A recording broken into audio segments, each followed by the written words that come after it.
going on, guys? Welcome back to the channel. It's your boy Sly Jordy, and welcome back to F123 My Team Career Mode for the pre-season episode of Season 5. And you know what? I'm just going to drop the announcement right away. I've probably already announced it on Instagram, but this will be the final season in the series. So, yeah. Big moments happening, and that is because it's getting boring for me at this point. You know, and it's not because, you know, we've got the drivers and the constructors for 2 seasons in a row, but, you know, driving these cars are getting a lot more, not boring, but more frustrating. Like, I mean, look at this. There's no new regulations for this season, but we've more or less got almost every single upgrade. You know, next season's cars, I don't know if they're going to be any worse. I don't know if they're going to feel any better. Either way, since Season 3, these cars have just not felt good to drive. So, that's definitely a reason why I'm ending it. But also because we've been doing this series since the game came out, essentially. So we've been playing F123 since F123 came out. So it came out in what, June 2023? Or was it July? I think it was June. It's now February 2024, and we've been doing the same series since then. So I think it's more or less time to essentially move on. But what a Season 4 actually turned out to be, of course. We were expecting new regulations. I was hoping it would play into, like, you know, the 2026 like year. In real life, because obviously that's when new engine regulations are coming in. But in our universe, that apparently didn't happen, and so the cars just evolved as they were, and we were able to pick up another championship. It wasn't too much of a surprise. We were really consistent throughout the season. You know, the first half of the season was a bit more difficult. Obviously, there were genuinely cars that were better than us, but by the time we got up to Imola, we were clearly one of the best cars on the grid, if not the best car on the grid, especially by the time we got up to France. And we actually stopped upgrading the car really early in the season, because I was really, like, fingers crossed, hoping for new regulations going into Season 5, but we just didn't get that.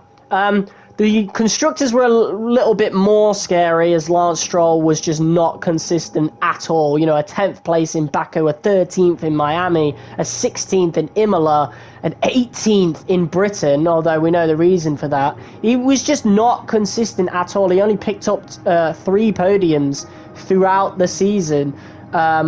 You know, one of the wins, of course, in Canada we gave to him. We let him cross the line just before us because it was his home GP. Either way, Lance was just super inconsistent last season. And after Season 3, we were hoping for, like, a step above. You know, we were hoping to get a 1-2 in the constructors. We almost got it last time, but Stroll, of course, span out in Mexico, and that pretty much ruined that.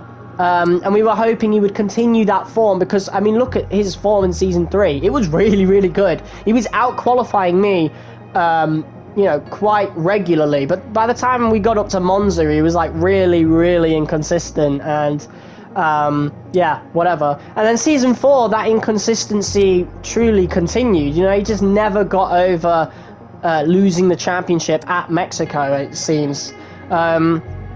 And yeah, he was just really not good in Season 4. So we did already announce that Season 4 was Lance's last season with the team. And he's been with us since halfway through Season 2, you know? The only person who's been with us just as long, or almost as long, was probably Djokovic. He was with us for about almost pretty much a full season's worth. You know, one half of Season 1 and then the first half of Season 2 as well. We also had Théo Pourchaire at the end of Season 1, and then in Abu Dhabi we didn't have him. We got Djokovic back, and yeah, whatever. Pourchaire's been at Aston Martin ever since, and he's been looking pretty good at Aston Martin. Of course, he dropped off a little bit. He was back to his, like, inconsistent self, but he proved that he was capable of winning races. And of course, that Aston Martin definitely dropped off a little bit. That's why George Russell wasn't as high up as he was, and he truly does deserve it since becoming the first team driver for Aston Martin. Him leaving Mercedes was a pretty good decision, all things considered. But now it's time for us to actually move on towards the next season, which I'm quite excited for. We got some department upgrades. We'll just put everything towards the resource points. We have about 24,000 in resource points, which is insane, by the way. And you might actually notice that we're doing this preseason episode a little differently, or we're doing the intro in general a little differently. I'm actually playing in real time. I'm able to do that with the PS5 now. The PS4 had some issues. They'll be on the car ready for the next race weekend. The PS4 had some issues with the recording software. PS5, even it doesn't have that issues. You know, the recording skipping bug that I complained about quite often over the last few years with the PS4. That's not a thing with the PS5, which is great. At least I haven't ran into it just yet. But now, here comes the part where we finally say goodbye to Lance Stroll. He's been a good teammate, all things considered, but our team is right at the top now, and we need a driver that, you know, isn't as good as us per se, but is almost as good. And like I said, this is going to be our final season in the game. So in universe, this is going to be our retirement season. So, you know, logically, we're going to want a driver that is almost as good as us or as good as us to carry the team forward in universe. So, and saying goodbye to Lance Stroll, we're going to go to the driver market. He was a 100 overall, and I mean, look at the choices we do have. We don't know if anybody has switched teams just yet. It's going to happen pretty soon, right after this. Hopefully, AlphaTauri finally replace Nick de Vries. So here are the choices that we could have gone with. We can essentially go for anybody here. You know, we've got 51 million in the bank. So if we wanted to go with Verstappen, we could go with him. You know, I doubt Red Bull are going to let him go, but I'm pretty sure Verstappen would be open to negotiations, as Red Bull just haven't been nearly competitive enough. Actually, like the amount of the amount of Verstappen engine failures we've seen in the past couple of seasons has been, or the past 3 seasons, has been an absolute joke, to be honest. Red Bull really need to get that durability out of the way. Lando Norris would be a great idea as well. Ever since he's joined Mercedes, he's been regretting it. I mean, McLaren weren't that good last season, but in season 3 they had a title competing car, you know. And with that being said, we could also go with Oscar Piastri. You know, he would have been disappointed with the McLaren that he got last season. Lando would have been disappointed with the Mercedes that he got last season. We could go with former arch rival Carlos Sainz. We single-handedly ruined Ferrari's season in Season 2, and that was because of just how hard we defended against Sainz. So we know Sainz is good, very, very good. But I doubt Ferrari are going to want to let him go. They've got the best partnership there. Could go with Sergio Perez as well, but he had a pretty good season last season. Of course, he dropped off a little bit with inconsistency, but it is what it is. Bottas, no. He was awful last season. Like I can show you guys. Look at this. 33 points. He was just absolutely awful. I would be surprised if Mercedes keep Bottas. He's completely lost it. We could go with Albon. Albon would be a very, very good decision. We were actually considering getting Albon through the tail end of last season, but we ended up going with re-signing Stroll instead. We did go with a high-risk contract for Stroll, and he signed it anyway, but if he didn't sign it, we would have gone with Albon. So we could still go with Albon, but for storyline's sake, we're going to go with someone that we've kept an eye on throughout the past few years. And you will know, if you've been around the channel for a while, you know there's only one man we have been consistently checking up on, and that is George Russell. In the Aston Martin, ever since he left Mercedes in Season 1, he has been leading Aston Martin, and he will be a bit frustrated that Aston Martin just can't seem to provide him with a consistently good car. You know, they get a really good car at the beginning of the season. They're clearly one of the best, if not the best. Russell picks up the results, the car starts to drop off, and Russell ends up dropping off as well. But even then, he was still picking up some really good results. He didn't have the greatest time in the last 2 events, but neither did Pourchaire, to be quite honest. That Aston Martin, quite simply, just dropped off, and you can tell by this vehicle performance comparison here. So George Russell is going to be the man that we sign for our final season. This is going to be the man we sign to lead the team into the future without us. So we're going to approach Russell. 21.75 million. The approach has been accepted. So Aston Martin have accepted the approach. And now we've got one other team interested in Russell. So we're going to make sure that we get these negotiations done. So, oh, this is the first time we've done this.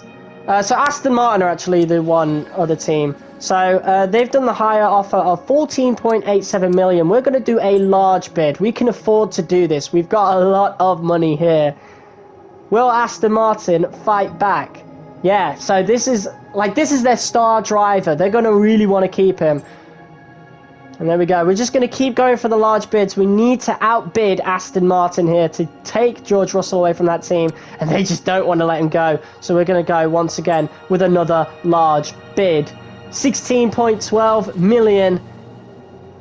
What are Aston Martin going with? 16.25. We're going to go with a 16.5 right there. Aston Martin really don't want to let him go, do they? 16.87 million. Will Aston Martin give up? Finalizing deal. There it is. And George Russell is the new second driver for Sly Team Racing. That is awesome. There you go. You have successfully negotiated for George Russell to join your team of Olo Sly Team Racing for the next 8 weekends. That is awesome. Awesome. There you go. And so let's actually see if there was any other changes in the driver market here. So Lance Stroll is actually a free agent. So did Aston Martin not get a second driver? No? Has it not been done yet? No, it hasn't. Okay, so we do need to skip ahead, I think, a day or two. Okay, so we stop right here. Surely we're going to see some new competitors right now. So let's have a look. Lance Stroll is back at Aston Martin. Okay, that's cool then. So we can kind of headcanon here that we did the swap deal. So Lance Stroll is reunited with his father at Aston Martin. Good for him, honestly. I don't think there was any more changes, funnily enough.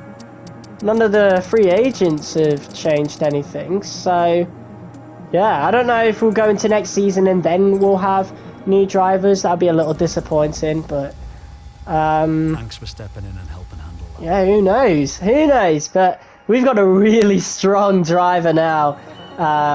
So there's definitely going to be someone we might struggle beating. But I'm not going to mind too much as long as we get a 1-2 in the constructors. In a rivalry. Sooner or later, you'll probably be asked by the media. I know. Stop reminding me. Think carefully who you select. As while you'll receive a claim for beating them, you'll lose a claim. I wish we could turn off these tutorials. There's surely got to be an option. Anyway, here we go. Finishing the season. Season 4 is done. And George Russell's going to get an upgrade. Our team acclaim has been boosted as Russell is a... Oh, Russell's max level, I think, right? No, he's not. No. Level 20 is not max level. But we've got another 50 million added from prize money and the primary sponsor. That's crazy. Watch that. 78 million. Jeez. And there you go. So we've got Constructors' Championship. So George Russell did get a win and a pole position. So he's capable of it. He just needs a better car. And we are going to be the ones to provide it to him. So, yeah. Here we go now. And here's one of the moments that you have probably been waiting for. The season length. And if you were around 2 episodes ago, you will know that we are now doing a 23 race season. Yeah, we're going to start once again in Bahrain. We'll do Jeddah. We'll do Australia for sure. I want to do China. I don't want to remove that from the grid. We could do Baku. Yeah, we'll do Baku for the drama. Why not? Miami, I'm not sure if we want to keep that. I do like Miami, but, you know, I definitely want to keep Imola. Monaco's going to return for sure. Could remove Spain, could remove Canada. We're going to keep Canada, though. Austria could go. Not returning to France, that's for sure. definitely want to return to Portimao, that's for sure. So, Texas needs to return. Did we even do Texas last season? I don't remember actually doing it. I don't think we've done COTA since season 1, so that's definitely returning. Las Vegas needs to return as well. So I think we're going to say goodbye to Miami, begrudgingly, because I actually do like that track. I know that's a bit of an unpopular opinion, but you know, I don't like Miami GP as a show. I think it's a bit cringe, but the track itself and the aesthetics of it, I actually do quite like. So a bit sad to say goodbye to that. And we might actually have our thing right there with the removal of that. We might actually have our season. So of all the removed seasons we've got, I definitely want to bring back Portimao. That's for sure. I definitely enjoy Portimao. There's a bit of a glitch on it where you could receive a penalty for track limits because of the little clipping issue on the main straight, unfortunately. Hopefully that does get fixed next game, or even this game, quite frankly. Definitely want to return to Qatar. I don't want to say goodbye to Singapore. We need Monza. Well, we could remove Monza, to be honest. We do already have an Italian Grand Prix, but it's Monza. And we have the excuse to actually keep them both on now, whereas in the 16 race seasons we didn't really do that. So we could remove Zandvoort. Zandvoort's not really been a track I've been enjoying, but it makes sense in universe to keep Zandvoort because Verstappen's on the grid, so we're not removing that. So honestly, one of the tracks around here we could remove. Don't want to remove Canada as Lance Stroll. He's had his little redemption arc and he's as popular as ever. So obviously, the Canadians will want him to stay. They'll like him more. He'll be more popular, and therefore, like the Mexican Grand Prix with Checo, the Canadian Grand Prix stays because of Lance. So, don't want to say goodbye to Austria because that's Red Bull's Grand Prix thing. So the only one left to remove would likely be Spain, but I don't want to remove Spain either. So we could remove one of these earlier tracks, but I don't want to remove any of these. This is like really, really difficult. We could remove Mexico. Mexico, I mean, yeah, Checo's there, but I don't really enjoy Mexico too much. I'm not sure. I definitely want to bring COTA back. Las Vegas needs to be on there in the final season. Las Vegas represents the bloody biggest feature in the game, or the most, the most popular feature, the one that, most people had their eyes on. I don't want to say goodbye to Suzuka. There's no way we should remove that. We could honestly remove Portimao, to be honest, but I can't. It's difficult. It's a very difficult choice, this. I don't want to remove any of these tracks because I like all of them. I don't want to remove Imola because that's a true showcase of skill. Imola is a big showcase of skill. Jeddah can be as well if we get it right, and I want to put Jeddah back on there. But out of all the tracks on here, like if this wasn't like the final season, Jeddah would definitely be removed. Monaco could be removed as well. These cars might be a little unbearable around Monaco, but it's Monaco. We have to bring it back. So we could remove Austria. We've done it before, to be fair. So yeah, we're going. I don't know, because Austria has the most overtakes, so it's a really good race. I don't want to remove the Hungaroring, even though I do enjoy it, but we might say goodbye to it, to be honest. It might be a good choice to say goodbye to the Hungaroring, because the last couple of times we've done it, it's been quite boring, to be honest. So yeah, we're going to say goodbye to the Hungaroring. With the best, it's been boring because we've had the best car on the grid. So the Hungaroring will definitely stay on for the first couple of seasons of the next game. But for now, this is going to be our season. So we kick off with the return to Bahrain for the first time since Season 2. Jeddah returns for the first time since Season 3. Australia returns this time as the third race. China is there. Baku is always there. Imola's there. Monaco returns. Spain's there. Canada's there. Austria's there. Great Britain is there. Belgium's there. Zandvoort's there. Monza. Singapore. Japan. Qatar returns, the Circuit of the Americas return, Mexico's there, Brazil, Portimao returns, Las Vegas returns, and so does Abu Dhabi, which will be the season ender. I wish we could reconfigure some of these. It's going to be a little reconfigured in real life. Like we're going to see Baku, not Baku. We're going to see Suzuka a lot earlier, I think, in the season. Is it Suzuka or is it one of the other tracks? I'm pretty sure it's Suzuka that we'll see as one of the first tracks in the season. It's going to be weird. But there you go. That is the 23 race season that we are doing. So no point changing the driver, the clothing and emotes, the livery select. Yeah, we got a bit of changes to do. But in terms of the team details, this is what matters. And I did announce that we will be changing our engine for this season, and most of the engines are now maxed out at this stage, which is crazy. And we're actually going to end up going with the worst one. We're going to go with the Red Bull powertrains. It sounds the best on the grid. The Honda engine last season sounded amazing with the AlphaTauri and the Red Bulls, so I want that on my car, and we're actually going to be saving about 200,000 from doing that. So yeah, there you go. And we're actually removing the Avolo as well, so no more title sponsor there. And in terms of this, we might go with the most expensive one. I don't know. This signing bonus is really good, even though it's only earning 25 Constructors' Championship points. Could go with RGB, earn 300 Constructors. I mean, a lot of these would be like really, really easy. So my choice would be either RGB or Pacifico. And we are gonna go with... I don't know. Why is Pacifico so highly rated? 25 Constructors' Championship points is so easy to get. I mean, with the gold bonus you don't get too much, but the weekly income is insane. That's great, you know. I feel like if that's their next game, we're definitely choosing Pacifico, so I'm going to go with RGB, as you can't really earn that until very late on, so we won't be able to have it very early on at all in F1 24. So we're going to go with RGB as our primary sponsor. And we've got 79 million right there. George Russell as the driver. But without further ado, it's time to reveal the new livery and overalls.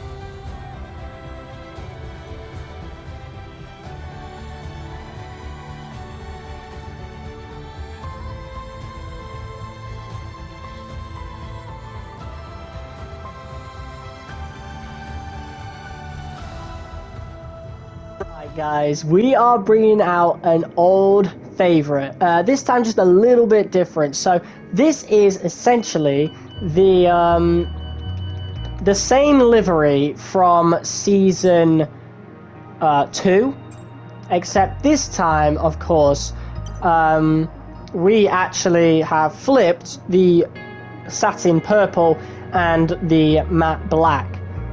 So yeah, literally it's those two colors swapped, because I mean that livery was amazing, wasn't it? And I'm not sure if I feel this one is better or not. I think I prefer the season 2 one, but we did want something a bit different for the final season, but also something that kind of harkens back to the livery we had when we won our first ever championship, the first drivers championship that was brought to the team. Now hopefully with this livery we actually bring not only a drivers championship, but also a constructors championship. So yeah, we're hoping to bring a 4th drivers championship to the team, whether that's me or George, and a constructors championship, a 3rd one to the team. This is going to be the overalls for this season. Yes, again, it is a lot like the season 2 variant. Of course, it's the same fuchsia gloves, not the exact same, of course. We still got a Volo as one of the main title sponsors, and as you can see on the helmet, instead of white being on the side, it's actually a slight little yellow to represent the gold. You know, we're the champion, so we're representing that, of course. We could, of course, go with these gloves as well, but then the purple doesn't match with the shine of the rest of the outfit. The suit is different, however. I think this was the one we went for with Season 2, Disperse. Fuchsia is the one we're going for in this one. I'm sorry if I'm pronouncing that wrong. But yeah, the helmet is back. I always thought this looked like we were in villain mode. So yeah, we're back to the Tanabata Festival helmet. But this time, of course, like I just said, we've got gold on the side instead of white. It was a very slight gold. You can barely notice. But yeah, it's an iconic helmet for me. And that's why we are going with it, of course. And yeah, that is essentially the new team. And of course, George Russell doesn't look so bad in it neither. But yeah, looking at this driver market now, I don't think there were any changes, unfortunately. So yeah, literally no changes apart from Lance being back in the Aston Martin. And then, of course, George Russell being on our team. Everybody else has more or less stayed the same, unfortunately. I wish there was more of a shake-up, to be honest, with our game. We've had some pretty neat surprises, of course, but, you know. All right, so we've got the pre-season merchandise sale, pre-season advertisement campaign. So that'll be us revealing the car and stuff. Then we'll do a driver press tour. And, oh god, okay, never mind. So, we won't need an advertisement campaign, I guess, because there'll be more than enough advertisement with the car reveal and the merchandise sale. And then we got 3 days off before those 3 days would probably be pre-season testing. We could kind of headcanon that. But yeah, we've got some upgrades to do up until the Bahrain Grand Prix. So we've got all of February to start bringing some upgrades in. So the powertrain is already maxed out. We've got all the supplier upgrades from Red Bull now. Red Bull Ford, Red Bull Honda, it doesn't really matter what you think. Either way, it's a Red Bull one. So we could bring in a ultimate aerodynamics upgrade, and Aston Martin have already done amazing in that department. In terms of the chassis, we could bring in this, perhaps. Alpine are the top in terms of chassis. I don't know who's top in terms of powertrain, nor can we find out. And in terms of durability, Aston Martin look to be one of the best teams, look to be the best team on the grid, probably. I mean, they need to start improving their chassis for sure. But other than that, it's pretty good. Right, so we should probably think about bringing an aerodynamic upgrade in. A lot of them do not arrive until after the Bahrain Grand Prix. So that is certainly something to think about, and we're quite low in terms of the aeros, so we definitely need to bring in some big upgrades, and we're going to rush in a ultimate upgrade that will immediately put us as the second best team in terms of aeros. So we're going to rush this upgrade. Hopefully it will come in. If it doesn't, it is what it is. We got another major one here that we could bring in with only a 10% failure chance. Rear downforce, yeah, we'll bring that one in. We'll bring this one in. Standard. There you go. So those are 2 aerodynamic upgrades ready to come in. And then after that, we'll only need one more aerodynamic upgrade ever, which is crazy. We're going to rush in a chassis upgrade there. And we've got 2 other ones here. So we'll probably go standard on that one. And I don't think we can do another one. Oh, we can!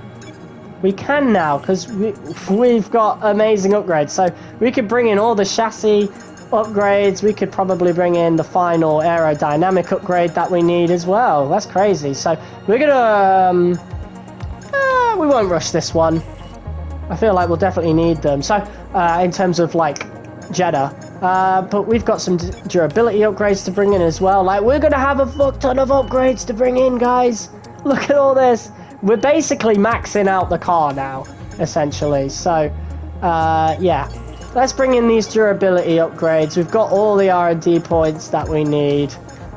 God, this is it, guys. And we got one final one down the bottom, but that's a supplier upgrade, which will come in on the 16th of November. So we've got pretty much all the rest of the upgrades in the game coming in now. It's going to be insane. But according to the vehicle performance comparison, McLaren have come out best in terms of pre-season. So Mercedes and Aston Martin, they've fallen again. AlphaTauri have fallen as well. That won't be good news for Albon. Ferrari are back up there, so they're focusing on their momentum from Brazil, which is good for them, I suppose. And we're just going to advance the time now. This is going to be insane. So hopefully these upgrades come in. Come through the fabrication process. So that confirms one of them has definitely come in. Who do you consider to be your rival? So it'd be either Max Verstappen or Charles Leclerc. Ooh, I don't know. I suppose Leclerc.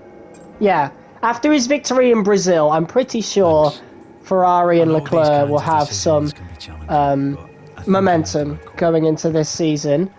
All right, and both the chassis upgrades have come in. There's an aerodynamic upgrade right there. Lovely. Our new parts are completed without issue. Yeah. They'll be on the car ready for the next race weekend. And now we are the best team going into the first race of the season, which is lovely. We're just completely maxing out this car. Good thing we actually really saved up all our R&D. Now, of course, the other teams could catch up as well, but we'll see. We'll see. But guys, that pretty much concludes this episode of F123 My Team Career Mode. That is it for pre-season's episode. So yeah, next episode we have the beginning of the season at the Bahrain Grand Prix, returning to that track. It's going to be pretty cool. We haven't been at Bahrain since season 2, so yes, basically since the last time we had the other variant to this car's livery. But yeah, I feel like it's going to be a really, really good season. We have a lot to go for. We haven't even maxed out these facility upgrades. We could still do that. We could actually max these out just to say we've done it. But yeah, that's another reason why we're ending the career mode series by the time we finish this season, because we would have done everything possible and there's just no point in continuing it forward.